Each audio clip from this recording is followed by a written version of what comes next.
The emergency sirens wailed across the colony of Terran 9, their piercing sound cutting through the screams of panic. Dr. James Miller raced through the corridors of the communication center, his breath coming in short gasps as explosions rocked the building's foundation. Through the observation windows, he could see the Vorx ships descending from the sky like metal predators, their weapons carving destruction across the settlement. "They weren't supposed to find us," whispered Anna, his assistant, her face pale with shock. "The colony was hidden, protected." "Theories don't matter now," Miller replied, his fingers flying across the control panel. "We need to send a distress call before they knock out the quantum transmitter." The communication center shuddered as another blast hit nearby. Ceiling panels crashed to the floor, and sparks showered from damaged circuits. Miller ignored it all, focused entirely on programming the emergency beacon. This wasn't just any distress call. It was aimed at the one place the colony leaders had sworn never to contact except in the direst emergency: Earth. As he worked, Miller's mind raced with the implications. For centuries, humanity's homeworld had remained isolated from galactic politics by choice. After their initial ventures into deep space, humans had encountered a galaxy that viewed them as primitive newcomers, unworthy of serious consideration.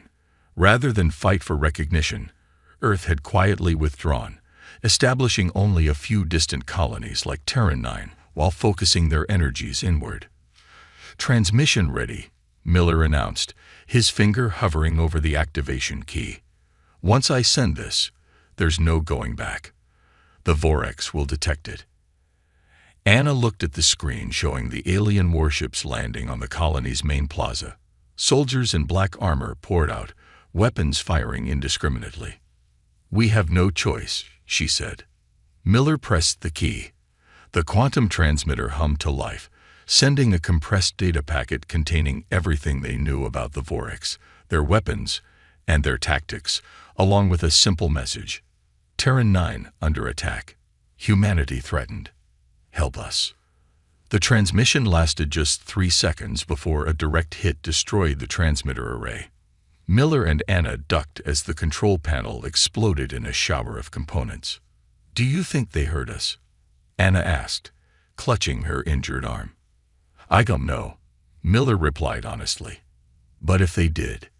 He left the thought unfinished as heavy footsteps approached the communication center. 12 light-years away, Earth's Deep Space Monitoring Station picked up the quantum pulse. Lieutenant Tom Davis was on duty when the signal arrived, breaking the usual tedium of his shift. "Sir, we're receiving a distress call from Terran 9, he called out, bringing the message to the station commander's attention. Commander Wilson leaned forward, his weathered face tightening as he read the data. "Inform Defense Command immediately. Priority Alpha." Within an hour, Earth's highest military leaders gathered in an underground facility beneath the North American continent. The room was silent as they reviewed the distress call and the intelligence it contained. "The Vorx Dominion," General Adams said, breaking the silence. "They finally found us." Admiral Jackson nodded gravely. "We always knew this day might come. The question is, do we respond?" The debate was brief but intense. Some argued for continued isolation, suggesting the colony might be sacrificed for Earth's long-term security. Others insisted this was precisely the scenario they had prepared for across generations. Finally, Admiral Jackson stood. "We've hidden long enough. While the galaxy thought we were nursing our wounded pride, we were building, preparing. If the Vorx want to test humanity, they'll learn what we've become." He turned to his communication officer. "Send the activation codes. Wake the fleet." As the orders went out, no one in the galaxy could have predicted what was about to be unleashed. Earth had not been idle during its centuries of isolation, and the most lethal fleet the galaxy had ever seen was about to reveal itself. Deep beneath the lunar surface, in caverns hidden from both Earth's observers and alien scans, lights flickered to life for the first time in decades. The activation codes from Admiral Jackson had reached their destination. In the command center of Luna Base Alpha, General Kate Rogers surveyed the holographic display of Earth's secret fleet. "Begin awakening sequence," she ordered, her voice steady despite the weight of the moment. "All vessels, all crews." Her executive officer, Major Ben Wilson, entered his authentication codes. "Ma'am, are we certain about this? Once the sleeping giants are active, the galaxy will know what we've been hiding." Rogers nodded. "Those are our people on Terran 9, and if the Voreks have found them, Earth is next. It's time." Throughout the massive underground hangar bays, massive ships began powering up their systems. These weren't ordinary vessels. They represented generations of human innovation, developed in isolation and secrecy. While the galaxy believed humans had retreated in shame, they had instead been building the most formidable fleet ever constructed. The flagship, Retribution, was the first to fully activate. At 2 kilometers long, its sleek black hull absorbed rather than reflected light, making it nearly invisible to visual detection. Captain Alex Reed walked through the bridge as systems came online around him, crew members emerging from cryo sleep and taking their stations. "Status report," Reed commanded, settling into the captain's chair. "All systems green, Captain," replied his first officer, Commander Lisa Hayes. "Quantum drives at full capacity. Stealth systems online. Weapon arrays charged and ready." Reed nodded, studying the tactical display showing the other ships in the fleet awakening. The Devastator, the Judgment, the Reckoning, each name a promise of what humanity had become in their long isolation. "The Voreks think they're attacking a defenseless colony," Reed said. "They have no idea what's coming for them." In the Lunar Command Center, General Rogers received confirmation as each ship reported ready status. The pride of human engineering was awakening. Vessels equipped with technology no other species had developed. Their hulls contained adaptive nanomaterials that could repair damage instantly. Their engines utilized quantum tunneling to achieve speeds thought impossible by galactic standards. Most importantly, they carried weapons systems that could target with perfect precision, minimizing civilian casualties while maximizing damage to enemy forces. "Admiral Jackson is on secure channel," Major Wilson announced. The Admiral's face appeared on screen. "General, what's our status?" "The fleet is awakening on schedule, sir. Retribution will lead the first wave through the spatial corridor." "Good. The President has authorized full operational freedom." The Voreks crossed a line. Now they'll learn the consequences.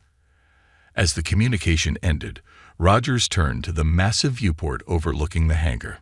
The Retribution was now hovering, its massive engines glowing with blue energy that seemed to bend light around them. Below decks on the flagship, crews were finalizing preparations. In the ship's tactical center, weapons specialists calibrated systems that could target individual soldiers on a planet's surface from orbit. In engineering, technicians monitored the experimental drive systems that would carry them through spatial corridors, shortcuts through spacetime that humans had discovered and kept secret from the galaxy. "All ships report ready, Captain," Hayes announced on the Retribution's bridge. Reed nodded, feeling the weight of history pressing down on him. For centuries, humanity had waited, watched, and prepared. Now they would reveal themselves not as the primitive species the galaxy had dismissed, but as its most formidable force. "Signal the fleet," Reed ordered. "We launch in 5 minutes." As the countdown began, the massive hangar doors above the lunar base slid open for the first time in a generation. The Retribution rose first, followed by the rest of the fleet. 30 ships in all, each capable of outmatching anything the Voreks could field. "Set course for Terran 9, Reed commanded. "Prepare to enter the spatial corridor on my mark." The fleet accelerated away from lunar orbit, invisible to conventional sensors, moving with purpose and deadly intent. Humanity's response to the distress call was underway, and the galaxy was about to change forever. The skies above Terran 9 flickered with strange light. For a brief moment, the space around the planet seemed to bend, as if reality itself was folding. Then, without warning, the Retribution materialized at the edge of the system, followed by the rest of Earth's fleet. On the bridge, Captain Reed examined the tactical display. Situation report. Vorx forces have established a planetary blockade. Commander Hayes replied, her fingers dancing across the holographic interface. 6 warships in orbit. Ground forces concentrated around the main settlement. The colony's defenses have been completely overwhelmed. Reed's jaw tightened. Life signs from colonists. Approximately 70% of the colony still shows life readings, but they're fading fast in some sectors. Then we still have people to save. Reed straightened in his command chair. Battle stations. Prepare for engagement but hold fire until ordered. Throughout the fleet, crews moved with practiced efficiency. Despite never having faced actual combat, they had trained for this moment their entire lives. Weapon systems were armed, shields raised, and engines primed for rapid maneuvers. On the Lid Vorx vessel, Commander Drek was enjoying his easy victory when the alert sounded. Unknown vessels detected, shouted his sensor officer, mandibles clicking in agitation. They appeared from nowhere. Impossible, Drek growled, stalking to the view screen. Nothing can bypass our detection grid. Yet there they were, sleek black ships, moving into position with precise coordination. Drek had never seen vessels of this design before, but the configuration was unmistakably military. Open communication channel, he ordered, yellow eyes narrowing. Let's see who dares interfere with Vorx business. On the Retribution, Reed received the incoming transmission. Put it through. The image of Commander Drek appeared on screen. A towering insectoid creature with armored exoskeleton and compound eyes that gleamed with cruel intelligence. Unidentified vessels. Drek's translated voice boomed. You have entered Vorx space. Identify yourselves immediately or be destroyed. Reed kept his expression neutral. This is Captain Alexander Reed of the Earth vessel Retribution. You are attacking the human colony, Commander. I'm here to give you one opportunity to withdraw your forces and leave this system. Silence fell on the Vorx bridge as Drek processed this information. Earth. He finally responded, his translator unable to hide the contempt in his voice. The primitive world that hides from galactic affairs. Your pathetic species is in no position to make demands. I'm not making demands, Reed replied calmly. I'm offering you a choice. Withdraw now, or we will remove you by force. Laughter erupted from the Vorx commander. You have courage, human, but it is misplaced. Our intelligence reports indicate your technology is centuries behind ours. My smallest vessel could obliterate your entire fleet. Reed exchanged glances with Hayes. This was the moment that would define humanity's entry onto the galactic stage. Final warning, Commander. Withdraw your forces. Drek's mandibles clicked in amusement. Let me educate you on your place in the galaxy. He turned to his weapons officer. Target their flagship. Full barrage. The Vorx warship fired, energy weapons lashing out across space toward the Retribution. The bridge crew tensed, but Reed remained calm. Defensive measures, he ordered quietly. The energy barrage struck an invisible barrier 10 kilometers from the Retribution's hull and simply disappeared. No explosion, no impact. The energy was absorbed completely. On the Vorx ship, Drek leaned forward in disbelief. What happened? Report. Our weapons had no effect, his officer stammered. It's as if they were never fired. Reed allowed himself a small smile. Now it's our turn. Targeted response only. Disable their weapons and propulsion systems. No casualties if possible. From the Retribution, a single pulse of blue energy emerged, striking the Vorx vessel with surgical precision. The alien ship's weapon arrays went dark instantly, followed by its engines. What technology is this? Drek demanded, panic rising in his voice as similar pulses disabled his entire fleet within seconds. Reed leaned forward in his chair. Commander Drek, your ships are disabled.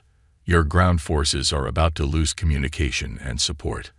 I suggest you order an immediate surrender before we're forced to demonstrate what these ships can really do.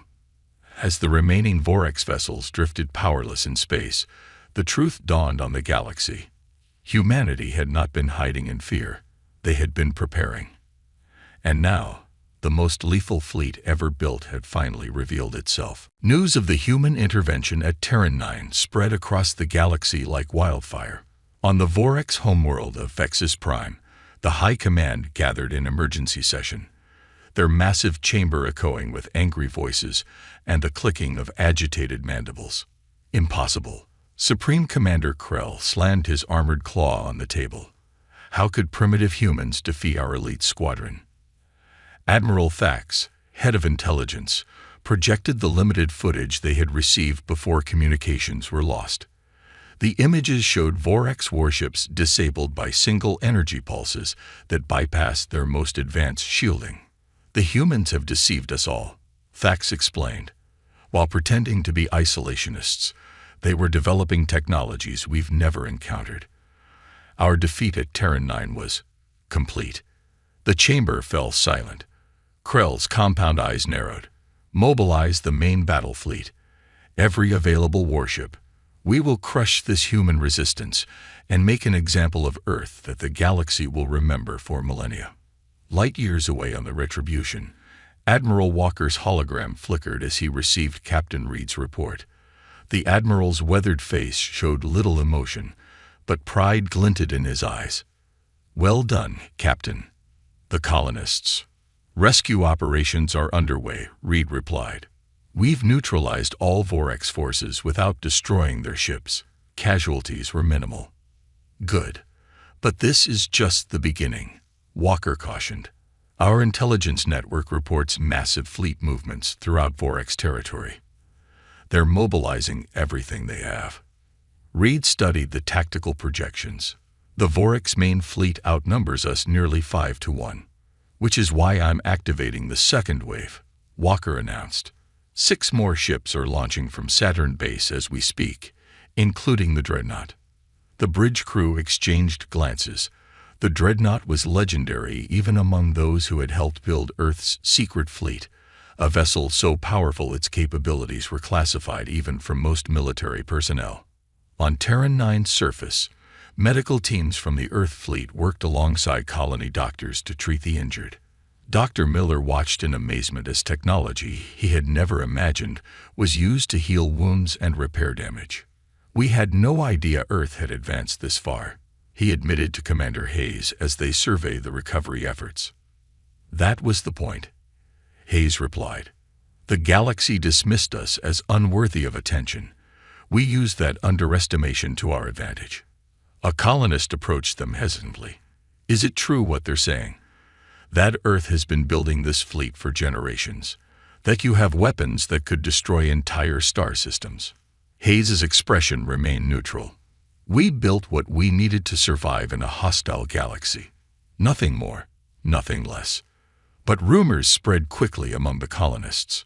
Stories of Earth's hidden power and technological prowess grew with each telling.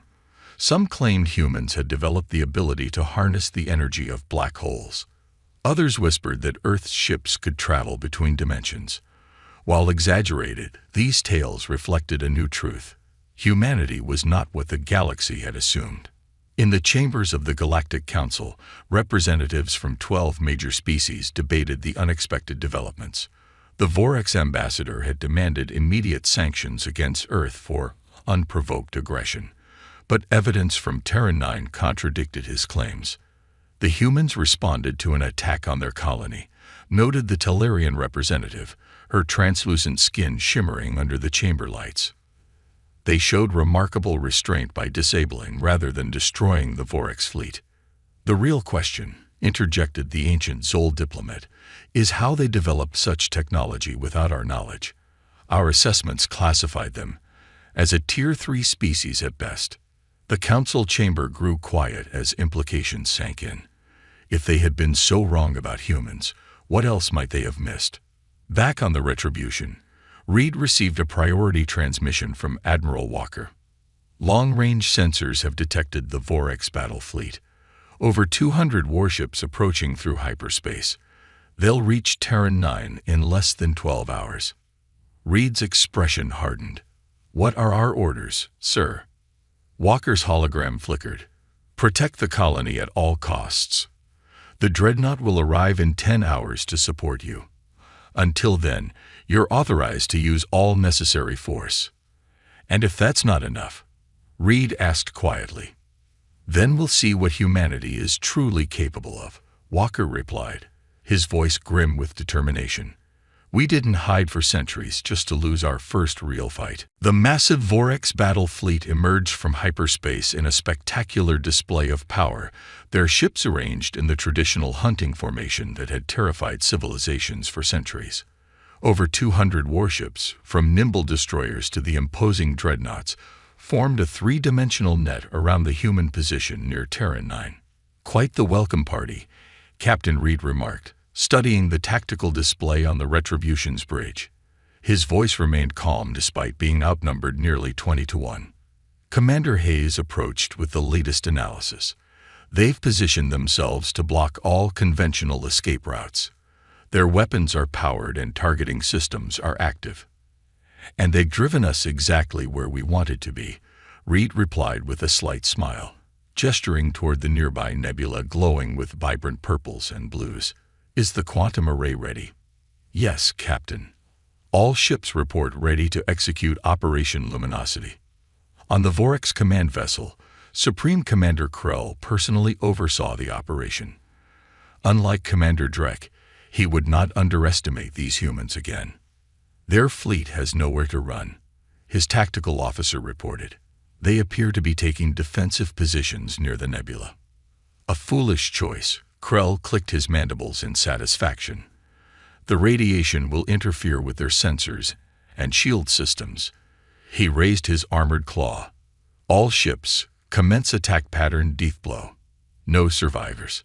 The Vorx fleet moved with practiced precision, energy weapons charging as they closed the distance.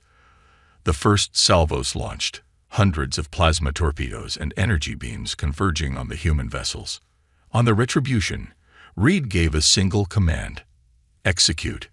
In perfect synchronization, the Earth fleet activated their quantum arrays, devices unique to human engineering that could manipulate the very fabric of reality on a subatomic level. Beams of focused energy shot from each ship into the nebula, not as weapons, but as catalysts. For a moment, nothing happened.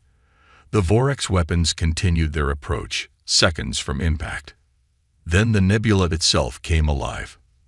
Massive tendrils of energized gas erupted outward, intercepting the Vorx attack and dissolving it harmlessly.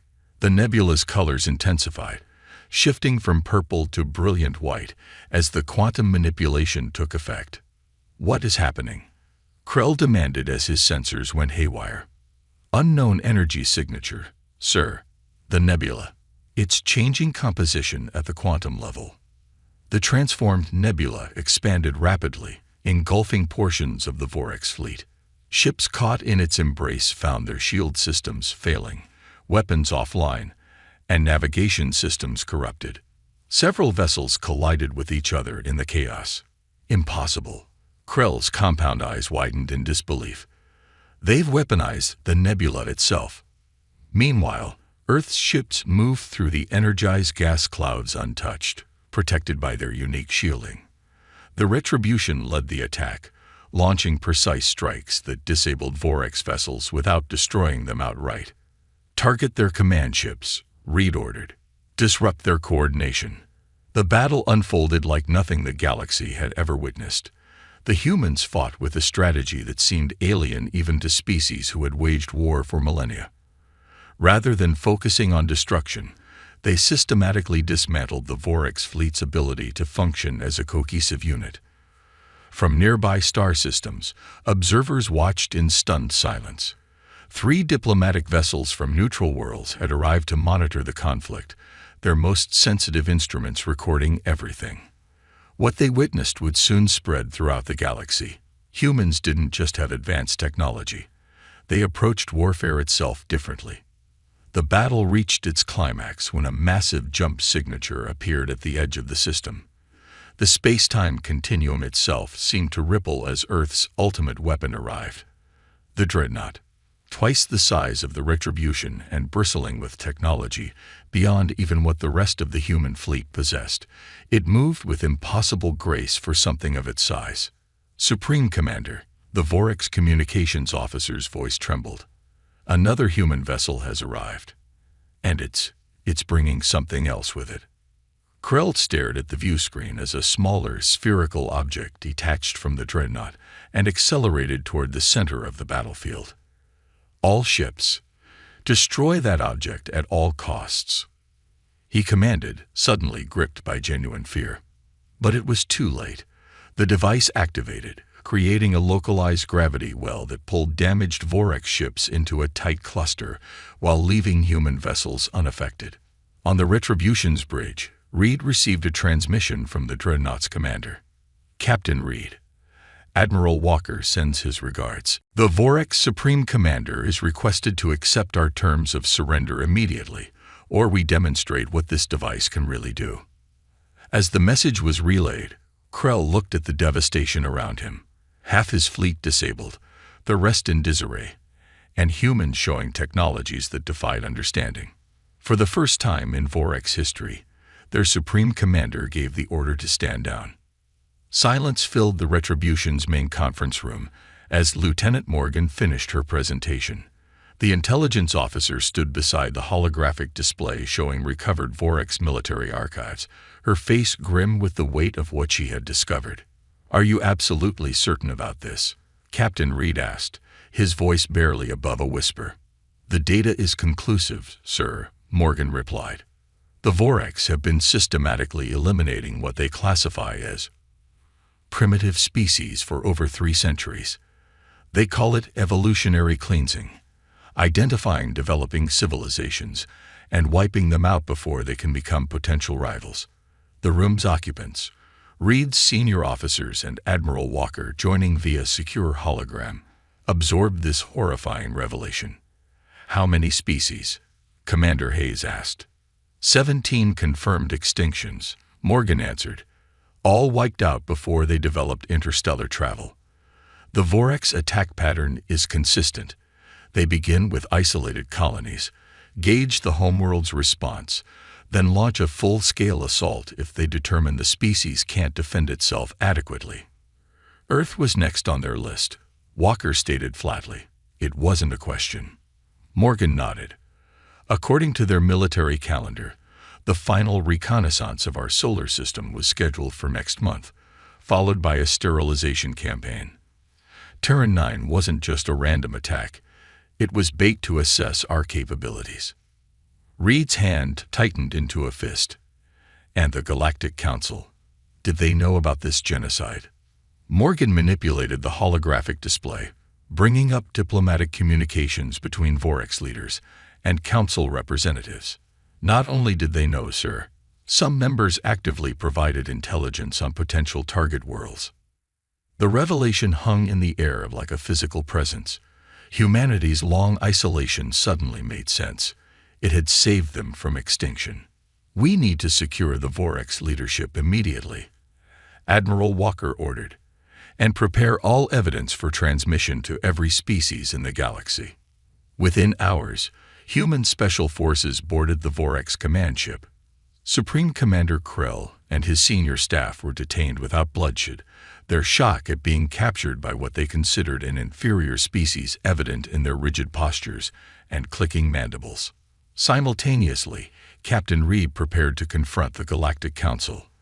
The Retribution and 3 escort ships set course for Centauri Prime, the neutral world where the Council maintained its headquarters.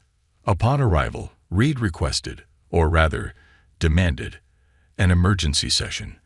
The council chamber fell silent as he entered, flanked by Lieutenant Morgan and a security detail. Representatives from 12 major galactic powers watched with varying degrees of concern and curiosity.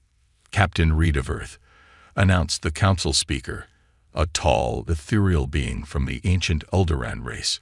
"The council recognizes your right to address us following the incident at Terran 9. Reed stepped forward, his expression betraying none of the anger he felt. "I'm not here about Terran 9. I'm here about genocide. Without preamble, Morgan activated a device that projected the Vorx archives throughout the chamber. Undeniable evidence of systematic extinction, campaigns spanning centuries. 17 species, Reed stated, his voice echoing in the stunned silence.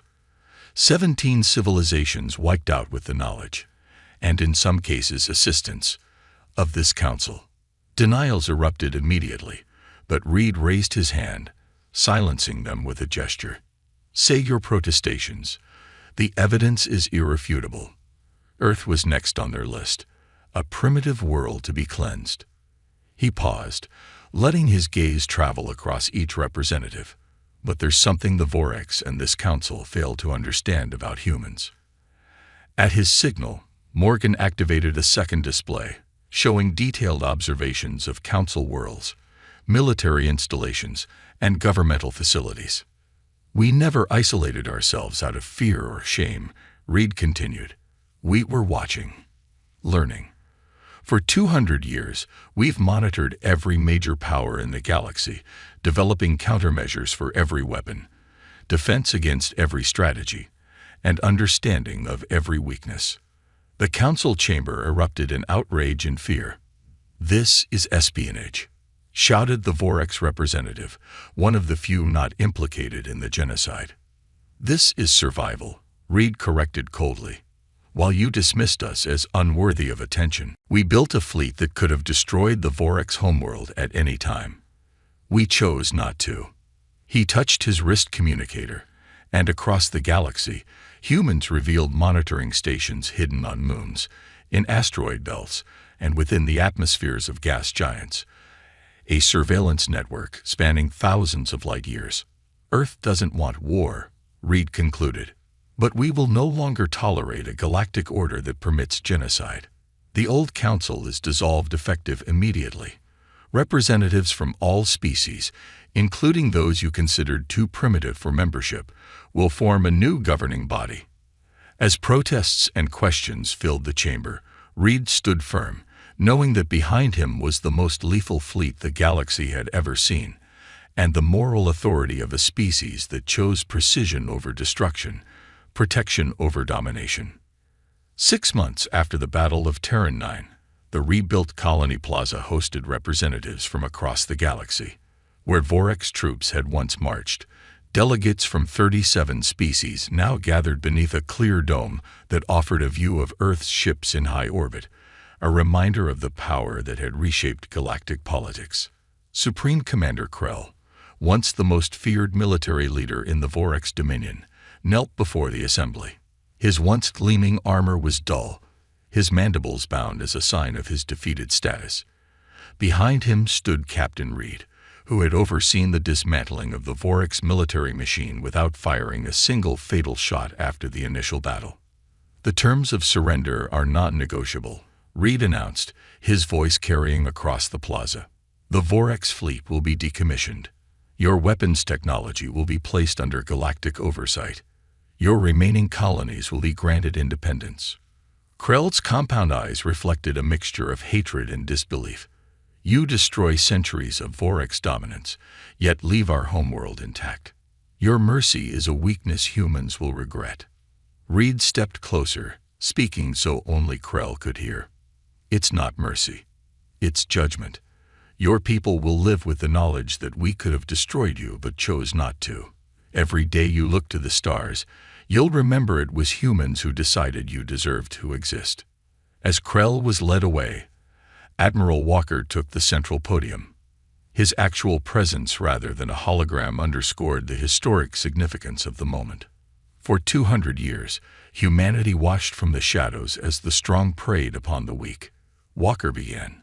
We built our fleet not for conquest, but as a shield for those who couldn't defend themselves. Today marks the beginning of a new galactic order, one where technological advancement comes with moral responsibility.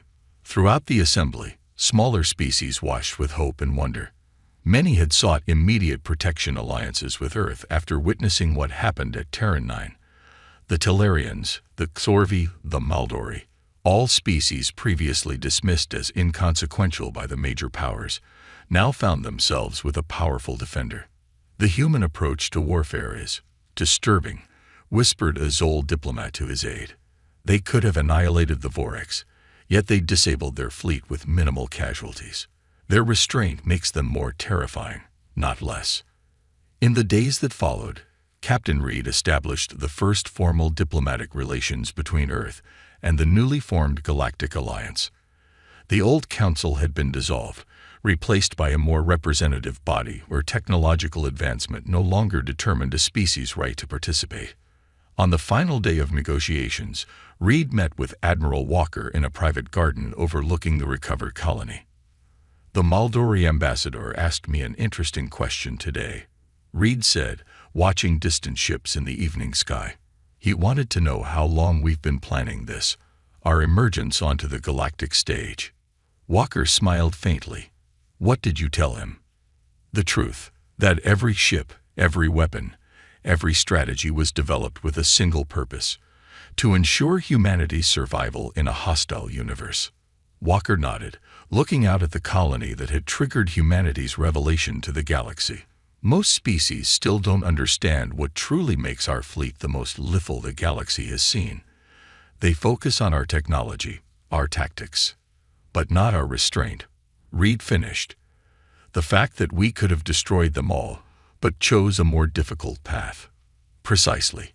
Walker handed Reed a data tablet. "These are your new orders. Earth is establishing monitoring outposts in 3 sectors previously controlled by the Vorix. The Retribution will lead the mission." Reed reviewed the details, noting the emphasis on protection rather than control.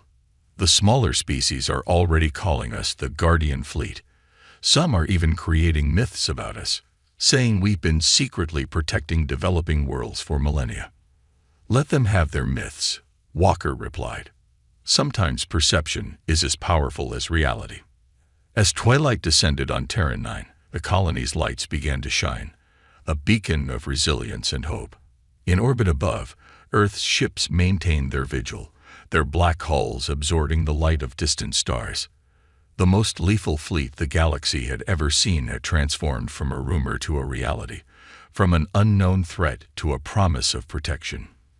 The distress call that had started it all had not just saved one colony, it had changed the course of galactic history. Humanity had stepped from the shadows, not as conquerors but as guardians, proving that true power lay not in destruction, but in the wisdom to know when to hold back the fire.